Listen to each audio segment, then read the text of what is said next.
fantastic coastline we're on now, all the way through, what we call the military road.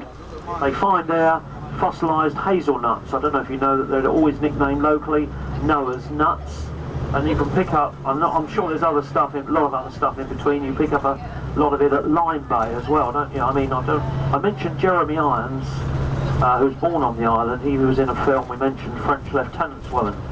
It's set in sort of late-ish, mid to late Victorian, mid-Victorian times, and sort of Darwin has come along with his Origin of Species and Descent of Man, etc. And everybody, well not everybody, is a polarised opinion on how we all came about, and people are out hunting fossils and other people are saying it's all wrong and goodness knows what. And the principal character, male character, is along between Lyme Bay and the borders of Devon, fossil hunting, isn't he, where he meets, it's her first sight of Sarah Woodruff, I think her name is, on the Cobb, the pier at Lyme Bay. Of course, then he forgets all about fossil hunting and he's in love. That's the French lieutenant's woman.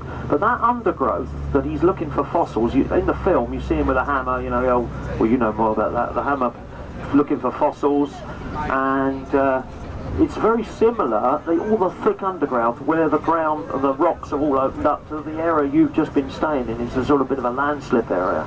There's similarities to it. Is it the undercliff? Yeah, it's great. That's great. Is that the undercliff?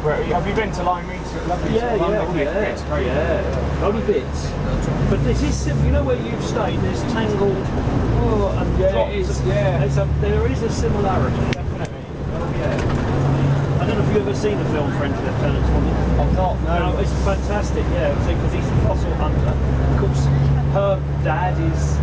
The one he's going to marry, her dad is a sort of real, shall we say, Church of England, Adam and Eve, and the other one's suddenly going to Darwin theories and Huxley and all that sort of stuff. I'm a book collector. I've got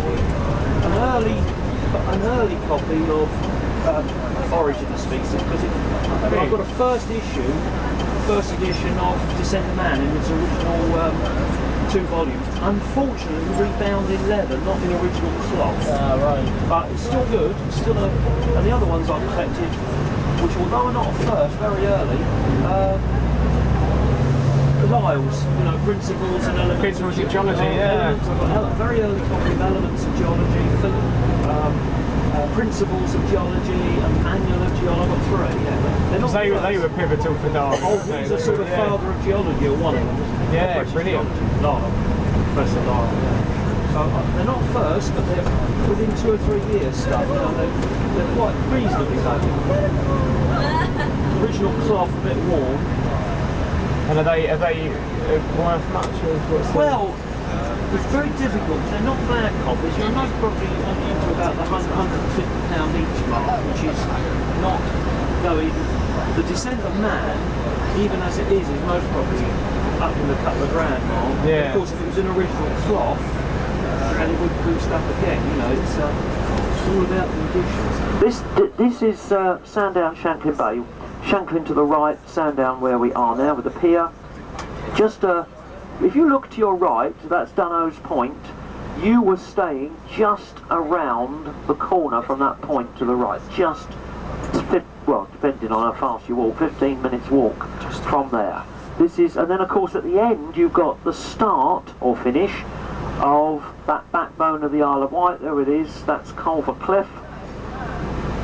And this is always with the sea. You're going to show respect, but this is a relatively safe bathing. You've got the sandy beach, which you can see, and it doesn't suddenly drop. It gently gets deeper with the water. It's not particularly rocky. There's no huge currents suddenly coming in and out. You still would show it respect, obviously, the sea wherever it is, but it's relatively safe bathing. There's Sandown, Shanklin Bay.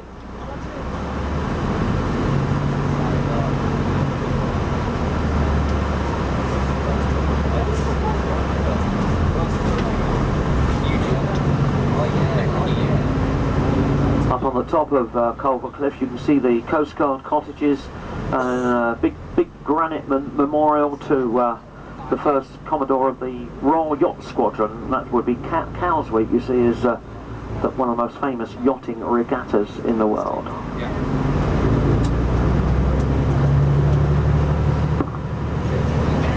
You might just see, it's called the Nab Tower.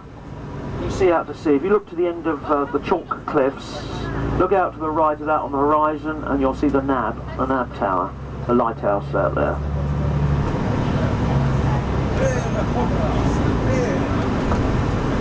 What's the Nab Tower? Well, in actual fact, it's another big story on its own. There's a remains of another one in Shoreham Harbour.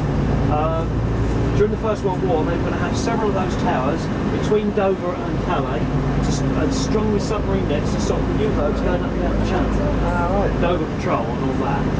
The scheme never came off. That one was completed. There was a couple that were partially built. They towed it out there between two big tugs, dropped it, took water for shipping, and that's how it started right for now.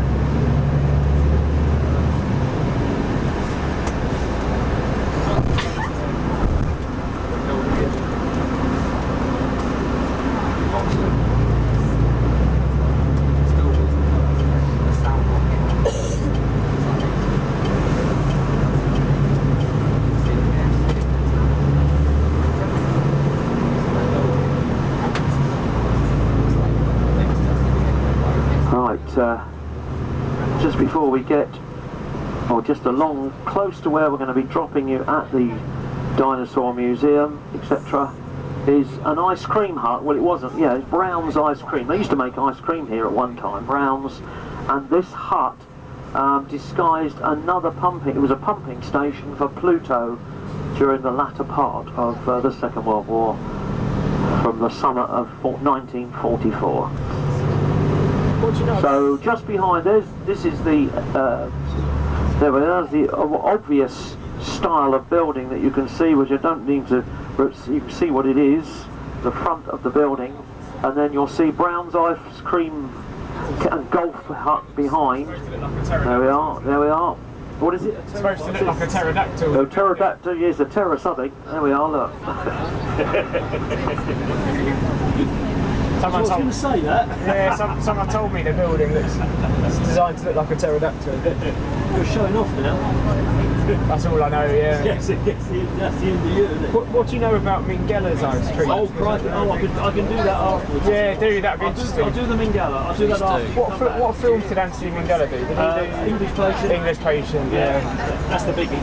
I'll do Minghella after. Did a lot of theatre stuff, didn't he? Yeah, Minghella did a lot of theatre stuff. Seen Die Hard?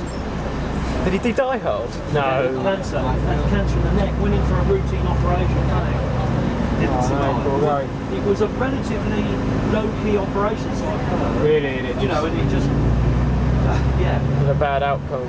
Yeah, something went very wrong, I don't know quite what. Right. How's that? That is perfect. I will be here. Well, I might, yeah, because I'm going to wander off. Thank you. But the coach will still be here.